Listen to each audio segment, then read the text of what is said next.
يا رب إن عظمت ذنوبي كثرة فلقد علمت بأن عفوك أعظم. പ്രാർത്ഥനയ്ക്ക് അല്ലാഹു ഉത്തരം നൽകട്ടെ. മുത്തുനബിയുടെ വീട്ടിലാണ്, ആ വീട്ടിലെ ചർച്ചയാണ് നമ്മൾ ചെയ്യുന്നത്. ആയിഷ ബീവി റളിയല്ലാഹു അൻഹയുടെ ആ ഒരു ജീവിതത്തിലെ ഏടുകളാണ്. അത് പഠിക്കുമ്പോ നമ്മുടെ വീട് ഹബീബിന്റെ വീടുമായി താരതമ്യം ചെയ്യണം.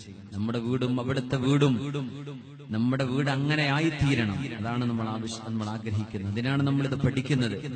സഹോദരിമാർ, പ്രത്യേകിച്ച് നമ്മുടെ പെൺകുട്ടികൾ ഇതിൽ നിന്ന് പാഠങ്ങൾ ഉൾക്കൊള്ളണം, പഠിക്കണം. അള്ളാഹു നമ്മളെയൊക്കെ നല്ലവരാക്കി തരട്ടെ, സന്തോഷത്തിലാക്കി തരട്ടെ എന്ന് പ്രത്യേകം ദുആയിരക്കുകയാണ്. ആയിഷ ബീവി റളിയല്ലാഹു അൻഹ പറഞ്ഞു, അബ്ദുറഹ്മാൻ ഇബ്നു അബീ ബക്കർ എന്ന എന്റെ സഹോദരൻ നബി തങ്ങളുടെ റൂമിലേക്ക് എന്റെ അരികത്തേക്ക് വന്നപ്പോ കയ്യിലൊരു മിസ്വാക്കുണ്ട്. ആ മിസ്വാക്കിലേക്ക് നബി തങ്ങൾ ഇങ്ങനെ നോക്കുന്നു. തങ്ങൾ ക്ഷീണിച്ച് കിടക്കുകയാണ്, തങ്ങൾക്ക് എഴുന്നേൽക്കാൻ കഴിയുന്നില്ല. അല്ലാഹുവിന്റെ റസൂലിന്റെ നോട്ടം എന്റെ സഹോദരന്റെ കയ്യിലെ മിസ്വാക്കിലേക്കാണെന്ന് എനിക്ക് അന്നേരം മനസ്സിലായി. ആയിഷ ബീവി റളിയല്ലാഹു അൻഹ പറയാണ്, ഞാൻ ചോദിച്ചു, നബിയേ, അങ്ങ് ആ മിസ്വാക്ക് വേണോ നബിയെ? അങ്ങേക്ക് അതാണോ അങ്ങ് നോക്കുന്നത്? അതേ എന്ന് നബി തങ്ങൾ ആംഗ്യം കാണിച്ചപ്പോ ആയിഷ ബീവി റളിയല്ലാഹു അൻഹ സ്വന്തം സഹോദരന്റെ കയ്യിൽ നിന്ന് ആ മിസ്വാക്ക് എടുക്കുകയും നബി തങ്ങൾക്ക് വേണ്ടി വായിൽ കടിച്ച് ആ പല്ല് തേക്കാനുള്ള ആരിന്റെ ഭാഗം സോഫ്റ്റ് ആക്കി കൊടുത്ത് ആയിഷ ബീവി റളിയല്ലാഹു അൻഹ നബി തങ്ങളുടെ കയ്യിലേക്ക് കൊടുത്തു. നബി തങ്ങൾ മനോഹരമായി മിസ്വാക്ക് ചെയ്തു. ഫസ്തന്ന ബിഹി കഅഹ്സനി മാ റഅയ്തുഹു മുസ്തന്നൻ ഖത്തു. നബി തങ്ങൾ ഒരിക്കലും അങ്ങനെ അത്രയും കൂടുതൽ മനോഹരമായി മിസ്വാക്ക് ചെയ്യുന്നത് ഞാൻ കണ്ടില്ല. നബി തങ്ങൾ അത്രയും മനോഹരമായി മിസ്വാക്ക് ചെയ്തു. എന്നിട്ട് റസൂലുള്ളാഹി സ്വല്ലല്ലാഹു അലൈഹി വസല്ലം തങ്ങളുടെ കൈ ഇങ്ങനെ താഴുന്നത് ഞാൻ കണ്ടു. തങ്ങൾ ക്ഷീണിക്കുകയാണ്. 63-ാമത്തെ വയസ്സിൽ ലോകത്തോട് വിട പറഞ്ഞ ഒരാരോഗ്യ പ്രശ്നവുമില്ലാതിരുന്ന, ഒരു പനി ബാധിച്ചുകൊണ്ട് നബി തങ്ങൾക്കറിയുമായിരുന്നു ഇത് ലോകത്തോട് വിട പറയുന്ന യാത്രയാണെന്ന്. ആ യാത്ര ചൊല്ലുന്ന ദിവസം നബി തങ്ങൾ അവസാനമായി മിസ്വാക്ക് ചെയ്തിട്ടുണ്ട്, ബ്രഷ് ചെയ്തിട്ടുണ്ട്. സക്കറാത്തിൽ കിടക്കുന്ന ആളുകൾക്ക് അറാക്ക് കൊണ്ടോ മറ്റോ മിസ്വാക്ക് ചെയ്തു കൊടുക്കണം, സുന്നത്താണ്. വഫാത്താകാൻ മരിക്കാൻ പോകുന്ന ആളുകൾ അല്ലാഹുവിനെയല്ലേ കാണാൻ പോകുന്നത്. അല്ലാഹുവിനെ കാണാൻ പോകുമ്പോൾ വായ ശുദ്ധിയാവണം. നിസ്കരിക്കാൻ നിൽക്കുമ്പോ, സുബ്ഹി നിസ്കരിക്കുമ്പോ വായ നാറ്റത്തോടുകൂടെ നിസ്കരിക്കരുത്. നബി തങ്ങൾ പറയുമായിരുന്നു, ഇന്നൽ മലായികത തതഅദ്ദാ മിമ്മാ യതഅദ്ദാ മിൻഹു ബനു ആദം. മനുഷ്യർക്ക് വിഷമമുള്ളത്, മനുഷ്യർ വെറുക്കുന്നത് മലക്കുകൾക്ക് വെറുപ്പാണ്. സുജൂദിൽ കിടക്കുമ്പോ വായയുടെ നാറ്റം കൊണ്ട് തൊട്ടടുത്ത് സുജൂദ് ചെയ്യാൻ പറ്റാത്ത ആളുകൾ ഉണ്ടാകും. അങ്ങനെയൊന്നും ഉണ്ടാവരുത്. നമ്മുടെ പള്ളികൾ വൃത്തിയുള്ള ഇടങ്ങളാവണം. തൊട്ടരികത്ത് നിസ്കരിക്കുന്ന ആൾ കൂട്ടുവായിട്ടാൽ ബ്രഷ് ചെയ്യാത്തതിന്റെ ദുർഗന്ധം പള്ളിയിലേക്ക് ഒരിക്കലും വൃത്തിയില്ലാതെ നമ്മൾ കടന്നു വരരുത്. അത് അല്ലാഹുവിന്റെ വീടാണ്. റബ്ബ് തആലക്ക് വേണ്ടി പ്രത്യേകമായി സജ്ജമാക്കിയ വീടാണത്. മഹാനായ റസൂലുള്ളാഹി തങ്ങൾ പറയുന്നു, മാലാഖമാർക്ക് എന്തെല്ലാം പ്രയാസമുണ്ടോ അത് മനുഷ്യർക്ക് പ്രയാസമുള്ളതിൽ ചില വിഷയങ്ങൾ അങ്ങനെയാണ്. മനുഷ്യർക്ക് വായനാറ്റം പ്രയാസമാണെങ്കിൽ മലക്കുകൾക്കും അങ്ങനെയാണ്. അതുകൊണ്ട് നിസ്കാരത്തിലേക്ക് എഴുന്നേറ്റ് നിൽക്കുമ്പോൾ നിങ്ങൾ വായനാറ്റം ഉണ്ടാവരുത്. അല്ലാഹുവിനെയല്ലേ ഫഇന്നഹു യുനാജി റബ്ബഹു, അല്ലാഹുവിനോടല്ലേ സംസാരിക്കാൻ പോകുന്നത്. എത്ര അത്ഭുതമാണല്ലേ. ഒരു വിഐപിയോട് സംസാരിക്കണമെങ്കിൽ എത്ര ബുദ്ധിമുട്ടുണ്ട്, എത്ര അപ്പോയിന്റ്മെന്റ് എടുക്കണം, എത്ര പ്രയാസപ്പെടണം. അള്ളാഹുവിനോട് സംസാരിക്കണമെങ്കിലോ വുദൂ എടുക്കുക, ഖിബ്ലയിലേക്ക് മുന്നിടുക, അല്ലാഹു അക്ബർ. പിന്നെ നിങ്ങൾ അള്ളാഹുവിനോടാ സംസാരിക്കുന്നത്. No appointments, any time, anyway.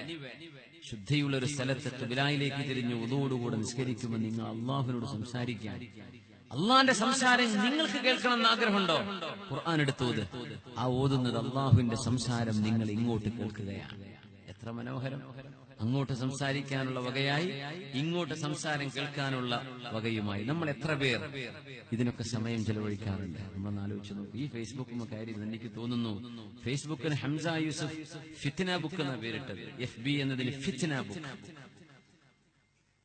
അങ്ങനെ തന്നെയാണോ എന്ന് എനിക്ക് തോന്നിപ്പോകാറുണ്ട് ചില സമയത്തെങ്കിലും. നന്മയ്ക്ക് വേണ്ടി ഉപയോഗിക്കുന്ന ആളുകളുണ്ട്, എന്നാലും വെറുതെ ഒച്ചപ്പാടും ബഹളവും വിവാദങ്ങളും ഒച്ചപ്പാടുകളും അനാവശ്യമായ ചർച്ചകളും. മനുഷ്യന് എത്ര നന്മയും എത്ര പഠിക്കാൻ കിടക്കും. എന്തൊക്കെയോ വാല് പിടിച്ചിട്ട് മനുഷ്യന്മാർ അങ്ങനെ രാഷ്ട്രീയക്കാരാ വഴിക്ക്, അല്ലാത്തവരാ വഴിക്ക്. ഫിത്ന ബുക്ക്. അല്ലാഹു കാത്തുരക്ഷിക്കട്ടെ. അങ്ങനെയാവല്ല. അള്ളാഹുവിനോട് മുനാജാത്തിന് പോവാണ് റസൂലുള്ളാഹി സ്വല്ലല്ലാഹു അലൈഹി വസല്ലം. ആയിഷ ബീവിയുടെ മടിയിലാണ് തലവെച്ച് കിടക്കുന്നത്. അല്ലാഹുവിന്റെ ഹബീബ് ഫസ്തന്ന ബിഹി കഅഹ്സനി മാ റഅയ്തുഹു മുസ്തന്നൻ ഖത്തു. നബി തങ്ങൾ മുമ്പൊരിക്കലും അത്ര മനോഹരമായി ബ്രഷ് ചെയ്യുന്നത് ഞാൻ കണ്ടിട്ടില്ല. വഫാത്താകാൻ പോകുന്ന നേരെ നബി തങ്ങൾ ബ്രഷ് ചെയ്തു. റസൂലുള്ളാഹി സ്വല്ലല്ലാഹു അലൈഹി വസല്ലം തങ്ങളുടെ കൈ ഇങ്ങനെ താഴുന്നത് ഞാൻ കണ്ടു. നബി തങ്ങളുടെ കൈ താഴുകയാണ്. എനിക്ക് വഫാത്തായി എന്റെ റസൂൽ ലോകത്തോട് വിട പറയുകയാണോ ഇന്നത്തെ ദിവസം? ഞാൻ പെട്ടെന്ന് ദുആകൾ ചൊല്ലാൻ തുടങ്ങി. ജിബ്രീൽ അലൈഹിസ്സലാം നബി തങ്ങൾക്ക് ദുആ ചൊല്ലി കൊടുത്തിട്ടുണ്ട്. ആ ദുആ ഞാൻ ഇങ്ങനെ ചൊല്ലി കൊടുക്കുകയാണ്. ബിസ്മില്ലാഹി അർഖീക മിൻ കുല്ലി ഷൈഇൻ യുദീക മിൻ ശർരി ഹാസിദിൻ വഅയ്നിൻ അല്ലാഹു യശ്ഫീക. നബി തങ്ങളുടെ ശരീരത്തിൽ ഞാൻ ദുആ ചെയ്തു ഊതിക്കൊടുത്തു എന്ന് ആയിഷ ബീവി റളിയല്ലാഹു അൻഹ. അന്നേരം നബി തങ്ങൾ കണ്ണുയർത്തുന്നത് ഞാൻ കണ്ടു. എന്നിട്ട് നബി തങ്ങൾ പറഞ്ഞു, അർ-റഫീഖൽ അഅ്ലാ, അല്ലാഹുവേ നിന്റെ ഉന്നതമായ സാമീപ്യം.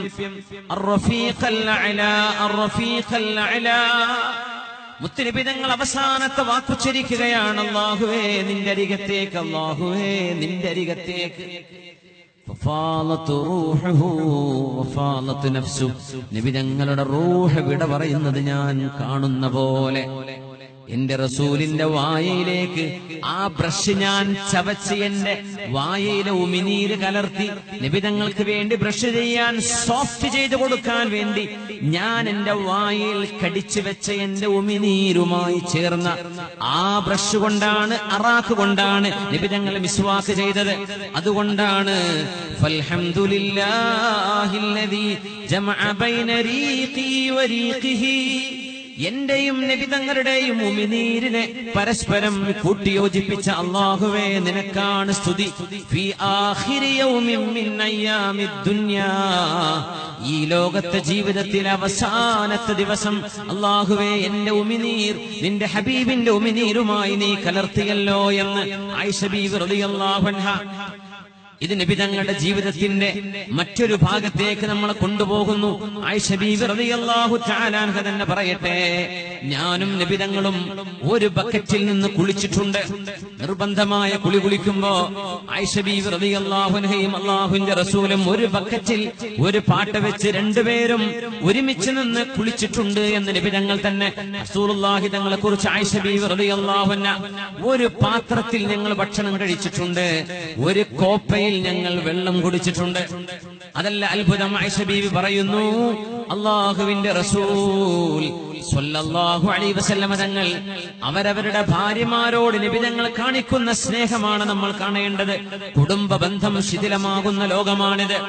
ഇന്റർനെറ്റിലും നമ്മുടെ ഫേസ്ബുക്കിലുമുള്ള എത്രയോ പെണ്ണുങ്ങളും ആണുങ്ങളും അന്യരായ ആണുങ്ങളുമായി അന്യ പെണ്ണുങ്ങളുമായി സ്വന്തം ഭാര്യയോടോ ഭർത്താവിനോടോ പറയുന്ന പോലെ വളരെ ഫ്രാങ്ക് ആയിട്ട് സർവ്വ സ്വകാര്യങ്ങളും ഫ്രണ്ട്ഷിപ്പിന്റെ ഒരു മറവിൽ ചെയ്യുന്ന ഏറ്റവും ഗുരുതരമായൊരു തെറ്റ് നടക്കുന്ന കാലത്ത് സ്വന്തം ഭാര്യയിലേക്ക് തന്റെ ഭർത്താവ് സ്നേഹം അന്വേഷിച്ച് ചെല്ലേണ്ടിടം, സ്വന്തം ഭാര്യ സ്വന്തം ഭർത്താവിലേക്ക് ചേരേണ്ടിടത്ത് രണ്ടുപേരും ഒരുമിച്ച് സ്നേഹം പങ്കിടേണ്ടത് മറ്റാർക്കോ വേണ്ടി പകുത്തു നൽകുമ്പോൾ കുടുംബങ്ങളിൽ വിള്ളലുണ്ടാകുന്നു, കുടുംബങ്ങളിൽ വിഭജനമുണ്ടാകുന്നു, മക്കൾ ആരാരുമില്ലാത്തവരായി മാറുന്നു, ത്വലാഖിലേക്ക് എത്തിപ്പെടുന്നു, വിവാഹമോചനത്തിലേക്ക് എത്തിപ്പെടുന്നു. ഹബീബായ നബി തങ്ങളുടെ പ്രിയപ്പെട്ട ഭാര്യയായ ആയിഷ ബീവി റളിയല്ലാഹു അൻഹ പറയുന്നു, ഞാൻ വെള്ളം കുടിച്ചാൽ എന്റെ ചുണ്ട് എവിടെയാണോ തട്ടിയത് ആ ചുണ്ട് തട്ടി അതേ സ്ഥലം നോക്കിയിട്ട് നബി തങ്ങൾ എന്റെ കയ്യിൽ നിന്ന് കോപ്പ വാങ്ങി ആ സ്ഥലം നബി തങ്ങൾ തിരിച്ചു വെച്ച് അവിടെ തന്നെ ചുണ്ട് വെച്ച് കുടിക്കുന്നത് ഞാൻ കണ്ടിട്ടുണ്ട് എന്ന് മഹദിയായ ആയിഷ റളിയല്ലാഹു അൻഹ. നമ്മൾ അറിയണം, നബി തങ്ങൾ ഇതൊക്കെ ചെയ്യുമ്പോൾ നബി തങ്ങളുടെ പ്രായം നമ്മൾ അറിയണം. സ്വല്ലല്ലാഹു അലൈഹി വസല്ലം ജീവിതത്തിൽ മനുഷ്യൻ അല്ലാഹു നൽകുന്ന ഏറ്റവും നല്ല സൗഭാഗ്യമാണ് സന്തോഷമുള്ള ഒരു ദാമ്പത്യ ജീവിതം. അല്ലാഹു അതിൽ ആർക്കെങ്കിലും പ്രയാസങ്ങൾ ഉണ്ടെങ്കിൽ ആ പ്രയാസങ്ങളെ അല്ലാഹു തീർത്തു കൊടുക്കട്ടെ. തൽസ്ഥാനത്ത് സന്തോഷവും സ്നേഹവും അല്ലാഹു നൽകട്ടെ. പിണങ്ങിയിരിക്കുന്ന ആളുകളുടെ മനസ്സുകൾക്കിടയിൽ അല്ലാഹു സ്നേഹം നൽകട്ടെ. ആമീൻ യാ റബ്ബൽ ആലമീൻ. ആയിഷ ബീവി റളിയല്ലാഹു അൻഹയോട് മുത്തുനബി തങ്ങളല്ലേ പറഞ്ഞത്, സ്വഹീഹ് മുസ്ലിമിലുള്ള ഹദീസ്. ആയിഷ, ഞാനും നിങ്ങളും എന്തെങ്കിലും ചില കശപിശയുണ്ടാകുമ്പോ, സ്വാഭാവികമായ ജീവിതമാണ് അവിടുത്തെ ജീവിതം, ചെറിയ ചെറിയ പിണക്കങ്ങൾ സ്വാഭാവികമാണ്. കുച്ച് റൂठी ബി ഹോ കുച്ച് ശിക്കായത്ത് ബി ഹോ റൂഠ്നെ മേ മസാ സിയാദാ ഹൈ. കുറച്ച് പിണക്കമുണ്ടാവണമത്രേ. അങ്ങനെ കവി പറയുന്നത്, നബി തങ്ങൾ പറയല്ലോ. കവി പറയാൻ കുച്ച് റൂഠി ബി ഹോ കുച്ച് ശിക്കായത്ത് ബി ഹോ. കുറച്ച് പരാതിയും കുറച്ച് പിണക്കങ്ങളും, ചെറിയ ചെറിയ പിണക്കം, വലിയ പിണക്കമല്ല, കൊച്ചു കൊച്ചു പിണക്കങ്ങൾ, അതിലൂടെ സ്നേഹം വർദ്ധിക്കുമത്രേ. അല്ലാഹു അലം. സ്നേഹമുണ്ട്, അത് കൂട്ടാൻ വേണ്ടി പിണക്കം ഉണ്ടാക്കണ്ട, പിണക്കം ഉണ്ടായി പോകുന്നതിൽ വിഷമം വിചാരിക്കണ്ട എന്ന് പറയാൻ വേണ്ടി പറയാം. അതിലൂടെ സ്നേഹം വർദ്ധിച്ചേ. ആയിഷ ബീവിയോട് പറയുന്നു, ആയിഷ, നിങ്ങൾക്ക് എപ്പോഴാണ് എന്നോട് ഞാനും നിങ്ങളും ഒരഭിപ്രായത്തിൽ വിയോജിപ്പ് വരുന്ന സമയത്ത് എപ്പോഴാണ് നിങ്ങൾക്ക് എന്നോട് ദേഷ്യം തോന്നുന്നതെന്ന് എനിക്കറിയും കേട്ടോ ആയിഷ, എനിക്കറിയും. അല്ലാഹുവിന്റെ റസൂലാണ് പറയുന്നത്, ആയിഷ, ഞാനും നിങ്ങളും ഏതെങ്കിലും ഒരു വിഷയത്തിൽ പിണക്കമുണ്ടാകുമ്പോ, എന്തെങ്കിലും അഭിപ്രായ വ്യത്യാസങ്ങൾ ഉണ്ടാകുമ്പോ, നിങ്ങളുടെ വർത്തമാനത്തിൽ അഭിപ്രായ വ്യത്യാസത്തിന്റെ കൂടെ ഒരു ദേഷ്യം നിങ്ങളിൽ വന്നിട്ടുണ്ടോ എന്ന് എനിക്ക് പെട്ടെന്ന് മനസ്സിലാവുന്നുണ്ട്. ആയിഷ ബീവി ചോദിച്ചു, എങ്ങനെയാ നബിയെ നിങ്ങളതറിയുന്നത്? എങ്ങനെയാ നബിയെ നിങ്ങൾക്കത് മനസ്സിലാവുന്നത്? അത് ഞാൻ പറഞ്ഞു തരാം ആയിഷ. നിങ്ങൾക്കെന്നോട് എന്തെങ്കിലും ഒരു ചെറിയ ദേഷ്യം വരുമ്പോ നിങ്ങൾ പറയാറുള്ളത് ലാ വറബ്ബി ഇബ്രാഹിം, അല്ല ഇബ്രാഹിം നബിയുടെ റബ്ബിനെ തന്നെയാണ് സത്യം, ഇബ്രാഹിം നബിയുടെ റബ്ബിനെ തന്നെയാണ് സത്യം. സ്നേഹമുണ്ടാകുമ്പോ വിയോജിപ്പാണ്, എന്നാൽ നബിയോട് ദേഷ്യം തോന്നുന്നില്ലെങ്കിൽ ആയിഷ നിങ്ങൾ പറയാറുള്ളത് ലാ വറബ്ബി മുഹമ്മദിൻ, അല്ല മുഹമ്മദ് നബിയുടെ റബ്ബിനെ തന്നെയാണ് സത്യം. ആയിഷ വിധങ്ങൾ പഠിപ്പിച്ചു കൊടുക്കുകയാണ്, മുഹമ്മദ് നബിയുടെ റബ്ബും ഇബ്രാഹിം നബിയുടെ റബ്ബും അല്ലാഹുവാണ്, ഒരേ ഒരുത്തനാണ്. ഞാൻ മുമ്പിലുണ്ടായിരിക്കെ എന്റെ വല്ലിപ്പയായ ഇബ്രാഹിം നബിയുടെ പേര് നിങ്ങൾ പറയുമ്പോൾ, എന്റെ പേര് ഉച്ചരിക്കാതിരിക്കുമ്പോൾ എനിക്ക് മനസ്സിലാവുന്നുണ്ട് മോളെ ആയിഷ, നിങ്ങൾക്ക് എന്നോട് ഒരു ചെറിയ ദേഷ്യമുണ്ടെന്ന്. ബീവി ചിരിക്കാൻ തുടങ്ങി. കാരണം നബി ആ കണ്ടെത്തിയത് സത്യമായിരുന്നു. വിയോജിപ്പുണ്ട്, എന്നാൽ എന്നോട് ദേഷ്യം തോന്നുന്നില്ലെങ്കിൽ നിങ്ങൾ പറയുന്നത് ലാ ലാ, അങ്ങനെയല്ല നബിയെ, ഞാൻ പറഞ്ഞതാണ് ശരി, റബ്ബി മുഹമ്മദിൻ, അങ്ങയുടെ റബ്ബിനെ തന്നെയാണ് സത്യം. ആയിഷ, ഇബ്രാഹിം നബിയിലേക്ക് നിങ്ങൾ പോകുമ്പോ ഞാൻ മുമ്പിലുണ്ടായിരിക്കെ ഇബ്രാഹിം നബിയെ റബ്ബിനെ തന്നെ സത്യമെന്ന് പറയുമ്പോൾ എനിക്കത് മനസ്സിലാവുന്നുണ്ട് ആയിഷ, നിങ്ങളുടെ ദേഷ്യം ഞാൻ അറിയുന്നുണ്ട്. നമ്മൾ അറിയണം, അങ്ങനെ ദേഷ്യപ്പെടുമ്പോഴും നബിതങ്ങൾ തിരിച്ച് ആയിഷ ബീവിയോട് ദേഷ്യപ്പെടുന്നില്ല, നിബിതങ്ങൾ ദേഷ്യപ്പെടാറില്ല, നിബിതങ്ങൾ സ്നേഹത്തോടെയാണ് പെരുമാറുള്ളത്. ആയിഷ ബീവി റളിയല്ലാഹു അൻഹ പറഞ്ഞു, നബിയേ, അങ്ങ് പറഞ്ഞത് സത്യമാണ് നബിയേ, എനിക്ക് അങ്ങയോട് എന്തെങ്കിലും ചില പിണക്കം തോന്നുമ്പോഴും അങ്ങ് വേണ്ടെന്ന് വെക്കാൻ എന്നെ കൊണ്ട് കഴിയില്ല.